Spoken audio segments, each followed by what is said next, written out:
So hey guys, yung mga bakla na kumukup sa akin nung walang-wala ako. Alam mo, hindi ko alam kung ano sisimulan to na hindi bumabalik lahat ng alaala. Nung bata pa ako sa Manila, hindi ako stable.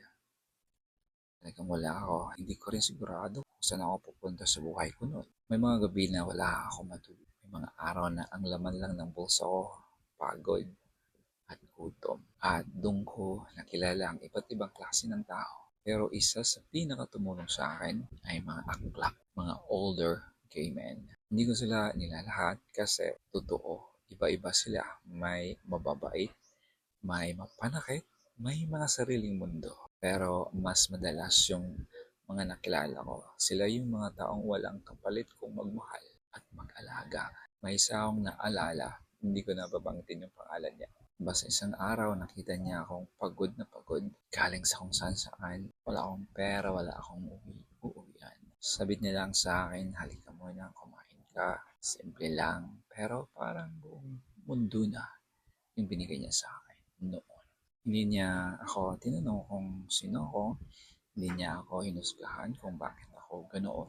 Basta pinakain na ako, pinatulog, pinatigil saglit yung chaos ng buhay ko.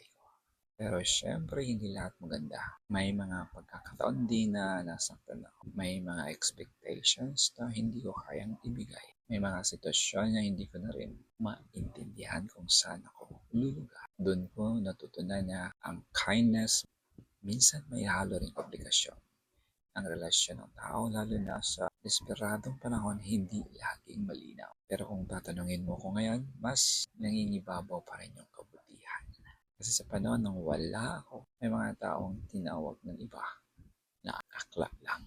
Pero sila yung nagiging tahanan ko kahit sa at hanggang ngayon dala ko yon. Hindi bilang utang, kundi bilang alaala ng mga taong kahit hindi perpekto, marunong magmahala sa oras na kailangan mo.